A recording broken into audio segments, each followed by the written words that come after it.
Bismillahirrahmanirrahim. Assalamualaikum warahmatullahi wabarakatuh. Alhamdulillah. Wassalatu wassalamu ala rasulillah Muhammad ibn Abdillah alladzi khassahu bi syafa'ah amma ba'du.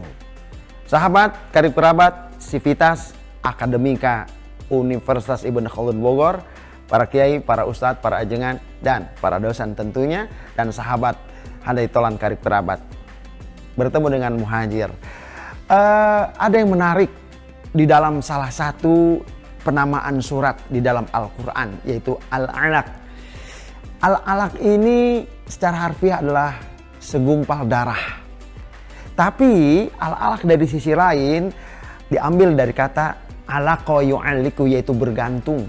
Artinya kita manusia, cikal bakal manusia ada Al-Alaq, yaitu dari segumpal darah. Dan dari sisi lain Al-Alaq adalah bergantung. Artinya apa? Kita ini manusia yang bergantung kepada manusia yang lainnya. Kepada Allah sudah pasti. Yang ingin saya sampaikan adalah kita ini bukan siapa-siapa tanpa kehadiran sahabat kita, orang lain. Kita dilahirkan membutuhkan orang lain. Kita dididik pun oleh orang lain, yaitu orang tua kita. Kita disekolahkan pun diajar oleh orang lain, yaitu guru-guru kita. Kita lulus, kita diwisuda pun diberikan ijazah oleh orang lain, yaitu oleh Pak Rektor, oleh lembaga yang berwenang memberikan ijazah. Dan ketika kita melamar pekerjaan dan bekerja pun, ketika kita gajian, duit itu diberikan oleh orang lain. Dan ketika kita ingin menikah pun kita membutuhkan orang lain. Bahkan ketika kita mati, ketika kita wafat, ketika kita meninggal dunia, kita membutuhkan orang lain. Tidak sampai di situ. Ketika kita meninggal, harta yang kita kumpulkan, hasil jerih upaya kita ketika kita hidup pun akan berubah statusnya menjadi orang lain, menjadi milik orang lain. Sahabat, karib kerabat, handai tolan, inilah kita. Kita ini bukan siapa-siapa tanpa kehadiran sahabat kita, orang tua kita, guru kita. Untuk itu, dalam momentum Ramadan ini, mari kita rekatkan silaturahmi. Kita membutuhkan orang lain. Untuk itu, 3 yang harus kita jaga. Open mind. Mari kita buka pikiran kita. Siapapun orang yang ada di depan kita, dia pasti punya kelebihan. Jangan izinkan diri kita lebih hebat, lebih keren, lebih soleh, lebih beriman, lebih hebat daripada orang lain. Kenapa? Karena kekurangan kita boleh jadi kehebatan orang lain. Dan kekurangan dia boleh jadi kelebihan kita. Oke?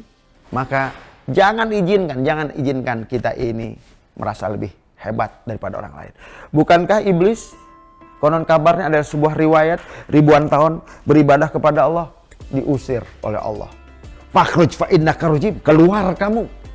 Engkau terkutuk. Kenapa? Karena satu hal. Ana khairu minhu, I am better than anybody else. Ana khairu minhu, aku lebih baik daripada Adam. Rasa lebih baik daripada orang lain itulah awal mula kehancuran manusia. Sahabat, untuk itu sekali lagi kita bukan siapa-siapa. Kita ini hamba Allah yang lemah, yang penuh dosa. Kita ini harus menyadari bahwa Rasulullah ketika ditanya sama Allah, "Man anta ya Muhammad?"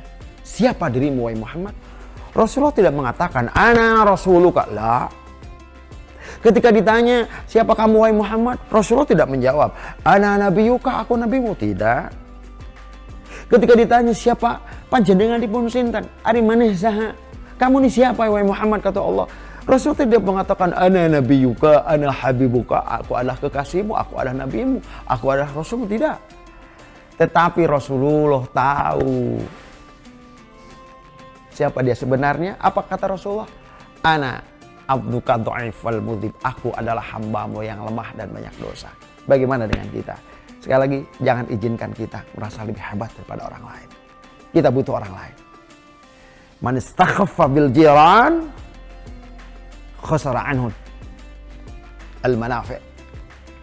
Barang siapa kita meremehkan tetangga, maka siap-siap kita kehilangan kebermanfaatan diri. Kita tidak bisa mengambil manfaat dari tetangga. Kita pun tidak bisa bermanfaat di lingkungan kita. Kenapa? Kita meremehkan. Jangan coba-coba. Sekali lagi, jangan coba-coba untuk merendahkan orang lain. Izinkan diri kita ini adalah hamba Allah yang banyak dosa dan lemah. Demikian Sivitas Akademika UIK Bogor dan para jamaah, apa yang bisa saya sampaikan dengan segala kerendahan hati, kebenaran mutlak milik Allah. Kealfaan, kesalahan mutlak datang dari saya, Muhajir. Untuk itu, sekali lagi mohon maaf dan terima kasih, dan tidak lupa selamat berbuka puasa. Semoga ibadah puasa kita mulai dari tadi imsak sampai berbuka nanti diterima oleh Allah Subhanahu wa taala. Assalamualaikum warahmatullahi wabarakatuh.